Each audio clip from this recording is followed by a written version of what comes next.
Em Dia com a Notícia. Às segundas e quartas-feiras você confere o quadro Em Dia com a Notícia, levado ao ar para tratar de assuntos ligados à administração pública. E hoje iremos conversar com o prefeito de Andradas, Rodrigo Lopes.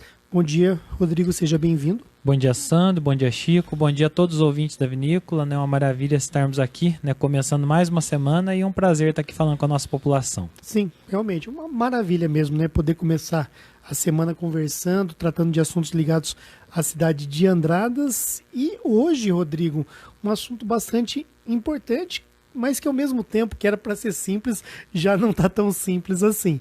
A eleição do Conselho Tutelar. Né? Ontem nós tivemos lá 1.672 pessoas votando e escolhendo ali os 10 conselheiros, os 5 que serão, né, que deverão tomar posse, né? Sim. E os outros 5 que ficarão ali na suplência. O que você pode dizer sobre esse assunto, Rodrigo? Bom, Sandro, eu admiro muito o trabalho do Conselho Tutelar. É uma função importantíssima para a sociedade na defesa dos direitos da criança e do adolescente e principalmente, né, nesse processo dentro do sistema de segurança pública, porque não deixa de ser uma ação de segurança pública. Nós tivemos aí no final de semana noticiado, na semana passada noticiado, aquele menino de 12 anos que assassinou uma menina em São Paulo, ou seja, né, um caso de homicídio praticado por um menino de 12 anos, né, contra uma menina de 9. Então, assim, algumas questões sérias, né, que a gente precisa, né, sem dúvida nenhuma, construir esse processo aí na parceria, né, o Conselho Tutelar é peça fundamental. É importante a população entender que o conselho ele é pago com recursos do município, o salário dos conselheiros é pago, só que eles não têm subordinação ao prefeito, a subordinação do conselho é ao Ministério Público. Então o Ministério Público é o curador das ações do Conselho Tutelar, eles são compostos lá por 5 integrantes. Todos os anos é eleito um presidente, os outros membros, né, acompanham aí esse processo. E agora as eleições elas acontecem a cada 4 anos. Isso foi unificado no Brasil todo. E a gente fez um procedimento em Andradas, que já aconteceu na última vez, porque a eleição aqui era indireta. Então a gente implantou, aprovamos uma lei na nossa primeira gestão ainda, abrindo a possibilidade do voto direto, porque a eleição indireta ela é antidemocrática, né? Não dá a possibilidade da população participar e o prefeito acaba tendo possibilidade de persuasão, por quê? Porque é o diretor de uma escola, porque é o prefeito, porque é a Câmara de Vereadores. Então o negócio ele acaba tomando uma conotação, quando ela é indireta, de muita questão política, né, de quem está à frente do executivo. E eu nunca quis e nunca busquei interferência nesse sentido, porque eu acredito na autonomia do Conselho Tutelar. Então, na última eleição já foi uma eleição direta, voto da população, e essa novamente, a notícia é que quase 2.000 pessoas compareceram, né? Então isso é importante, até porque é um voto facultativo, não é um voto obrigatório, mas assim, é importante que a população compareça ainda mais, né? Porque para a gente poder cobrar, a gente tem que participar. E eu vejo aí com bons olhos esse processo, né, que está acontecendo da participação voluntária da população. Rodrigo, eu vou ler aqui o nome dos 10 candidatos mais votados, não é? Para que a população saiba, tenha conhecimento aí daqueles que deverão assumir, porque tem pelo menos um nome aí que vai passar de acordo com a assessoria de imprensa da Câmara. Rodrigo, faz alguns minutos eu recebi essa informação, houve aí uma impugnação, ou pelo menos a tentativa de uma impugnação de um dos candidatos, tá bom? Então o candidato mais votado foi o Luiz Cláudio da Silva, né? Ele concorreu com o número 1 e recebeu 321 votos. Em segundo lugar, ficou a senhora Rose Venâncio Martinelli, concorreu com o número 12 e recebeu 219 votos. Em terceiro, o senhor Cláudio Bressanin concorreu com o número 10 e recebeu 190 votos. O Cláudio era suplente no antigo conselho e agora foi eleito. Em quarto lugar ficou a senhora Ivanessa Prado, concorreu com o número 6, recebeu 150 votos. Ela já era do Conselho Tutelar anterior e agora ela continua no seu cargo, a única reeleita, viu, Rodrigo? E em quinto lugar, a senhora Mariane Balducci, concorreu com o número 13 e recebeu 149 votos. Com relação aos suplentes, A senhora Jaqueline Luana recebeu 145 votos. A senhora Lourdes Fernandes dos Santos recebeu 107 votos. A senhora Honorina Barbosa de Jesus recebeu 100 votos. A senhora Sandra Mara Ferrari recebeu 84 votos e também a senhora Denir Miqueleto recebeu 66 votos. Esses 5 candidatos, então, são suplentes. Outros candidatos que concorreram, Rodrigo, a senhora Deise Silva, a senhora Jéssica de Oliveira Ramos e também o senhor Marcelo William Ribeiro. Esses 3, então, não estão entre os suplentes. Agora, Rodrigo, né, até conversando com a assessoria de imprensa da prefeitura, fui informado há poucos minutos, então, que podemos divulgar o nome dos 10 primeiros colocados, os 5 mais votados, mas é difícil dizer que o conselho será esse mesmo até a justiça dar uma deliberação a respeito do assunto. Bom, Sandro, eu não tenho essa informação, né? Não sei, a assessoria da prefeitura ela presta também assessoria para a comissão, né, que está organizando as eleições. Então, provavelmente esse pedido de impugnação ele foi apresentado à comissão organizadora, ao conselho da criança e do adolescente. E a comissão ela tem toda a autonomia para estar analisando essa questão. Será que é a comissão que analisa e não a justiça? Então talvez eu cometi um equívoco. Eu entendo aqui. Que o primeiro procedimento, salvo engano, a comissão organizadora de uma eleição, ela tem autonomia, né? E aí a justiça seria para recurso, né? No caso de haver... geralmente as eleições, até quando é direção de escola do estado, quando tem uma comissão eleitoral, essa comissão geralmente tem autonomia de deliberações administrativas, né? E aí, no caso, a justiça fica como recurso. Esse tipo de impugnação, sendo deferido ou não, são questões comuns muitas vezes em eleições. Sim, é um procedimento normal, né? Que se alguém se sente prejudicado ou qualquer cidadão entenda que está havendo alguma irregularidade. Até ontem eu vi muito isso, estava assistindo o jornal, passou do Rio de Janeiro, lá foram eleitos 600 conselheiros tutelares na cidade do Rio de Janeiro. Então, assim, teve diversas falas de irregularidades, de recursos e tal. Então, eu creio que seja um procedimento normal, né, que aconteça. Agora, é importante deixar muito claro, né, que isso precisa, de fato, ter uma transparência e isonomia, considerando que não se trata de eleição político-partidária, mas é uma eleição de representantes de conselho tutelar.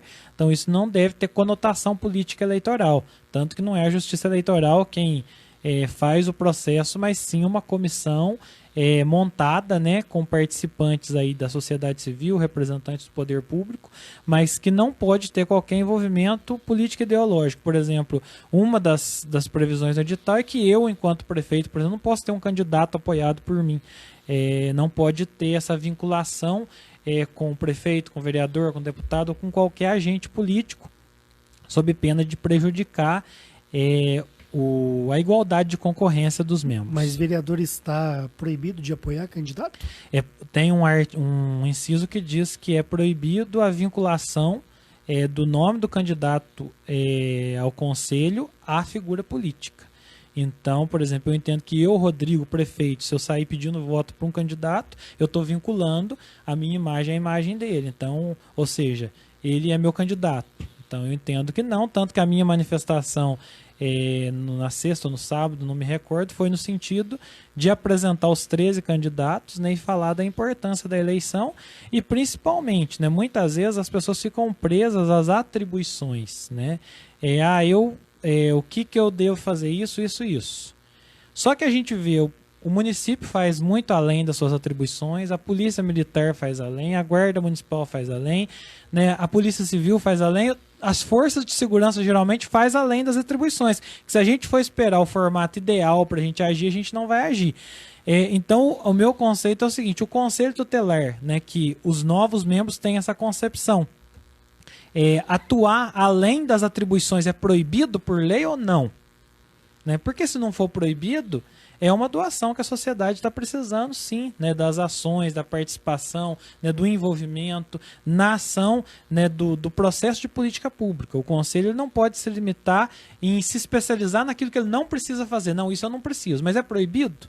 né? Uma coisa é eu não precisar fazer, outra coisa é ser proibido fazer. Se eu não preciso, mas se vai contribuir para o bem da sociedade e não é proibido, eu entendo que a gente tem que abraçar sim e se doar além das atribuições. Rodrigo, falando em guarda municipal, já pegando o gancho e mudando de assunto, na última semana eu conversei com o comandante Tom, aqui, o comandante da nossa guarda municipal, até considero que foi uma das melhores entrevistas já feitas aqui no Jornal da Cidade, onde ele destrinchou o assunto e explicou muito essa questão do trânsito.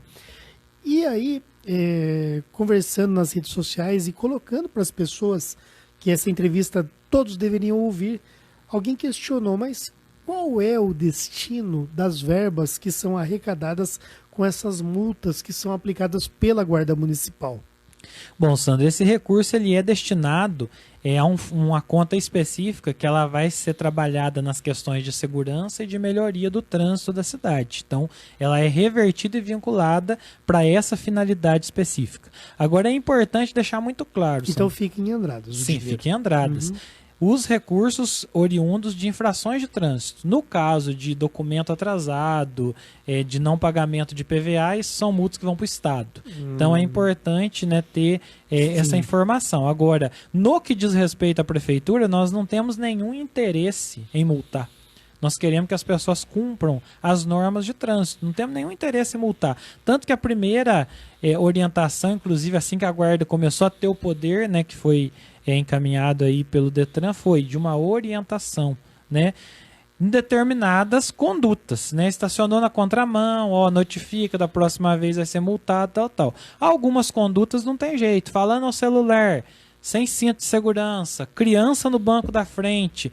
Então, assim, são algumas infrações que não dá para ter orientação, até porque todo mundo que é habilitado tem conhecimento das normas de trânsito, né? E sabe aquilo que deve ser respeitado. Então, muitas vezes vem a crítica, né, quando se multa, é indústria da multa. Indústria da multa é você colocar um radar escondido numa árvore para pegar. Isso sim, a partir do momento que você... Isso aconteceu muito aqui na MG 455 sim, nos últimos anos. Sim. Próxima à barreira. Aí porque é o seguinte, quando você coloca um radar em um determinado local, você sinaliza dizendo, radar, ou seja, faz sentido ter ali, ou é uma escola, ou é travessia de pedestre, ou tem risco de animal silvestre. Então, ou seja, você sabe que naquele lugar, mesmo que a rodovia inteira permita 110, mas se ali está falando que é 60, a gente vai ter que passar 60 ali e ter um radar, porque ali faz um sentido de se ter aquela passagem a 60. Por exemplo, a travessia aqui para Casa Geraldo. É um local altamente perigoso que antes passava-se ali a 100, 100 e poucos por hora. Hoje é 60. Por quê? É um cruzamento, né, muito sério.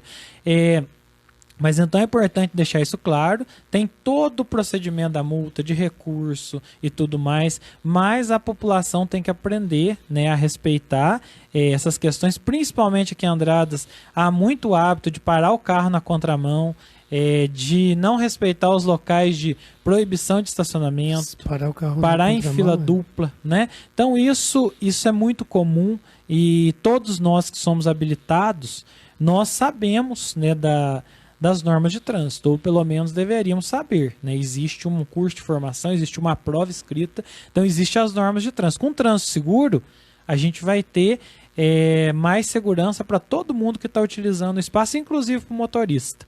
Agora, se houver infração, vai haver multa. Nós não temos interesse nenhum de multar. Nós queremos que as pessoas cumpram a lei de trânsito. Cumprindo a legislação de trânsito, ninguém vai ser multado.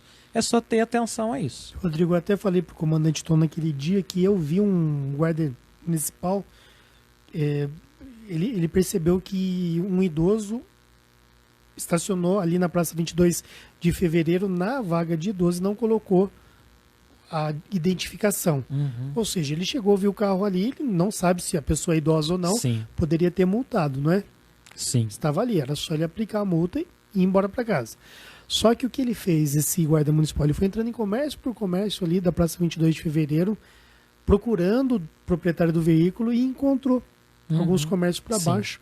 Eu estava ali na SOS Financeira, já falei para o comandante Tom, e aí ele veio com o idoso, conversando, o idoso pedindo 1000 desculpas, porque tinha esquecido realmente de colocar a identificação ali, e aí o idoso abriu a porta do carro, colocou a identificação, fechou e voltou para onde ele estava, e o guarda então lhe agradeceu e não multou. Não, isso é muito bacana. E, inclusive, Sandro, a gente está adquirindo alguns equipamentos de filmagem para que o guarda na abordagem ele possa ter essa segurança. Porque assim, eu tenho total confiança no trabalho dos nossos guardas, até porque tem uma corregedoria e tal, falhas pode ser que aconteça, mas tudo é apurado, mas eu, né, tenho, né, por convicção, eu defendo a atuação da Guarda Municipal. O pessoal é muito determinado, muito comprometido, muito consciente. Foi um dos melhores investimentos que nós fizemos até hoje, né, na Prefeitura de Andradas. Mas tem muito isso. O guarda me maltratou. Então a gente vai adquirir um equipamento de filmagem, porque maltratou, vamos ver a filmagem, vamos ver o que aconteceu. Então isso vai dar segurança para o cidadão, que sabe que o guarda está sendo monitorado e vai ser filmado, e para o guarda também, porque senão depois fica a palavra do guarda contra a palavra do cidadão. Daí fica uma situação difícil. Então a gente vai buscar isso. Hoje no SAMU, todas as ocorrências já são gravadas, e ficam gravadas por 20 anos. Qualquer problema tem a gravação de como aconteceu o procedimento. Então assim, né, a gente também quer fazer na abordagem da guarda para dar segurança para a instituição e para o cidadão. Essa câmera vai ser acoplada? Isso é uma cama acoplada, né, ao equipamento do guarda, que vai estar atuando no trânsito. Eu já pedi para fazer a aquisição do equipamento, então isso é para dar mais segurança e para evitar qualquer tipo de controvérsia. Muito bom, principalmente por causa do áudio, né? Com certeza. Fica ali. Rodrigo, uma última questão aqui que eu acho importante, a questão da contribuição, né, da iluminação pública na zona rural. Você sancionou a lei que a Câmara aprovou há alguns dias, então a partir de agora quem mora na zona rural, a partir de agora não, melhor dizendo, a partir de janeiro de 2020, quem mora na zona rural está isento. Isso, assim como foi tratado na audiência pública do dia 19 de agosto, né, o projeto de lei foi encaminhado ainda dentro do mês de agosto, a Câmara votou na segunda quinzena de setembro, e foi sancionado no dia 30 de setembro. Então essa lei ela prevê a isenção a partir de 31 de dezembro, né, de todas as propriedades rurais, e também a isenção dos proprietários de terreno que tem um único imóvel em um bairro popular e que tem a renda familiar inferior a um salário mínimo, as pessoas de baixa renda. Então também terão isenção. A compensação do valor que até então era pago pela parte rural vai ser a partir de janeiro cobrado no IPTU dos proprietários de terreno que pagavam R$ 17,00 por ano, vão pagar uma média de R$ 12,00 por mês, totalizando em torno de R$ 140,00 por ano. Uma análise que é importante ser feita, Sandra, eu até parabenizo, né, os vereadores que apresentaram essa proposta, porque é uma coisa que no dia a dia da administração a gente se prendeu a uma legislação que existia e a gente não tinha se atentado a essa possibilidade dos terrenos. Mas num levantamento que a gente fez de 2013 para cá, aumentaram quase 1.000 pontos de iluminação pública no município. E esses pontos foram nos novos loteamentos. Embora eu, né, por exemplo, se eu tenho um terreno lá no loteamento, eu não estou usufruindo, mas está disponível. O poste está ligado na frente do meu terreno e está à disposição. Então, de fato, o R$ 17,00 por ano é um valor muito irrisório, considerando que as lâmpadas do loteamento vão consumir mais do que isso no decorrer do ano. Então, foi uma questão bastante acertada e, com isso, a gente conseguiu resolver a questão da compensação, né? Porque a CIP rural era prevista desde 2002, na lei número 58.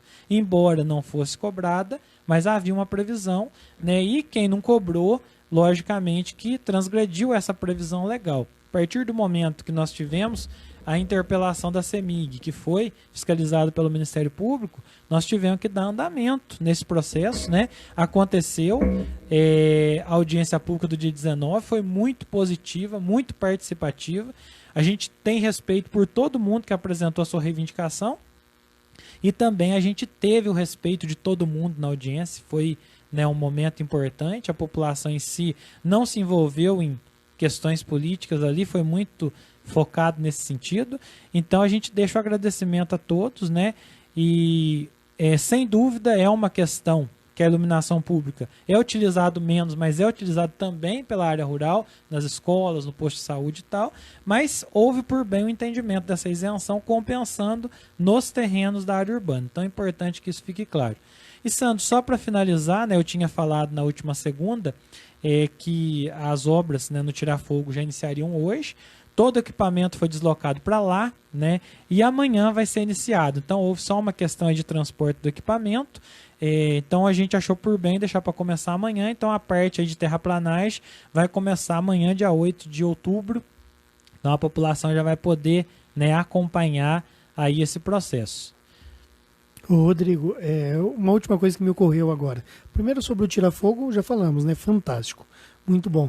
E na última semana veio o vice-prefeito de Carmo do Rio Claro, aqui em Andradas, para conhecer um pouco do processo com a Copasa. Será que vai gerar um efeito cascata isso? É possível, Sandro. Eu creio que, considerando a nova legislação, existe hoje uma medida provisória, né, já aí tramitando no Congresso Nacional com a possibilidade dos municípios poder fazer as licitações. Eu creio que vai sim gerar um efeito cascata, muitos municípios nos procurando, inclusive hoje, agora de manhã, eu estava em reunião com o pessoal que está fazendo a modelagem, então a gente está trabalhando, deve abrir a partir do dia 21 de outubro, a gente deve abrir já a parte da modelagem, a modelagem econômica, né, dos investimentos, todas que tem que ser feita a partir do dia 21, abrir para consulta pública, e até o final de outubro a gente deve ter uma audiência pública apresentando essa modelagem final, para poder, em 4 de novembro, poder estar publicando esse edital de licitação. Então isso, né, é uma questão aí que nos deixa muito satisfeitos, né? Eu fui, inclusive, convidado para uma entrevista, essa semana estou indo para Belo Horizonte, fui convidado para uma entrevista em Pará de Minas, na quarta-feira, para falar da questão de Andradas, Pará de Minas que também viveu esse processo. Já fui convidado por vereadores da cidade de João Pinheiro, que está lá na região noroeste do estado. O prefeito de Patos de Minas também fez contato com a gente, né? Itajubá. São municípios que estão procurando o mesmo caminho e seguir aí essa direção na busca de um serviço de melhor qualidade para a população. Pará de Minas resolveu o problema, hein? Com certeza, você esteve lá, né? Sim, mesmo com o ocorrido aí com o Brumadinho, que comprometeu o Rio Paraupeba, eu até questionava, passou-se o período, que a empresa buscou outras possibilidades, passou-se o período de seca sem falta de água em Pará de Minas. Então, uma questão aí... Com esse problema todo até de Brumadinho? Muito interessante, né? E Nossa. o município não teve o problema que acontecia lá atrás. E também, Sandro, né, foi encaminhado então um projeto de lei para a Câmara Municipal. Eu creio que amanhã tem sessão, deva ser lido, autorizando o município a fazer a concessão. Então, é um outro trâmite, né? A Câmara vai estar analisando esse projeto de lei para que a gente caminhe aí com o processo de concessão. Mas, então, inclusive, o projeto de lei ele prevê que a empresa selecionada vai ser a que der, né, um dos critérios a que der melhor desconto em relação à tarifa praticada pela Copasa. Então, ou seja, a população tem a segurança de que vai pagar menos do que a Copasa cobra hoje, com atenuante, considerando que vai ter o esgoto futuramente. Mas uma coisa é eu pagar 70% de uma tarifa da Copasa, outra coisa é eu pagar 70% de uma tarifa menor de água, então eu vou pagar menos. Então é um conceito que a gente está procurando garantir abastecimento de água, Campestrinho, Gramínea, Óleo São José da Cachoeira, pela concessionária, e mais o tratamento de esgoto, e mais a previsão de, futuramente, conforme o crescimento do município, os aglomerados com 30 casas num raio de 100 metros, também poder contar. Então, todos os bairros que forem crescendo e tiver esse adensamento de 30 casas num raio de 100 metros, poder ser atendido também por esse procedimento. Sandro. E já tem empresa procurando Andradas, né? 3 ou 4? Pelo menos 4 empresas já nos procuraram, que têm interesse, então deve ter concorrência, né? E a gente espera que tenha mesmo, porque quem vai ganhar com tudo isso é a nossa população. Rodrigo, obrigado então pela participação aqui no quadro Em Dia com a Notícia e boa semana. Sandro, muito obrigado. Eu quero de uma maneira especial, hoje é o dia 7 de outubro, né? E hoje faz exatamente 7 anos que eu fui eleito prefeito de Andradas pela primeira vez, né? Então quero mais uma vez aqui agradecer a população pela confiança, né, que me deram há 7 anos de poder estar à frente do Executivo Municipal, desempenhando as atribuições de prefeito e fazendo nosso trabalho aí em defesa da população andradense. Então você tem praticamente 1 ano e 3 meses de Isso, estamos tá cansado, no Rodrigo? final. Sandro, Deu uma desanimada, cansativo, não? mas eu continuo tão animado quanto se eu tivesse no dia 2 de janeiro de 2013, sabe? E eu começo a ver muita coisa que vai acontecer fora do meu mandato, né? Eu começo, mas eu queria ter um pouquinho mais de tempo para conseguir concluir isso, né? Mas faz parte aí do processo democrático. Graças a Deus a gente está deixando coisas positivas e eu quero dizer que nesses 7 anos muitas vezes a gente fica chateado, muitas vezes, né, a gente fica decepcionado com determinadas situações, mas eu nunca me arrependi não de ter assumido aí essa missão e eu estou muito feliz de estar à frente da Prefeitura de Andradas. Você ouviu Em Dia com a Notícia.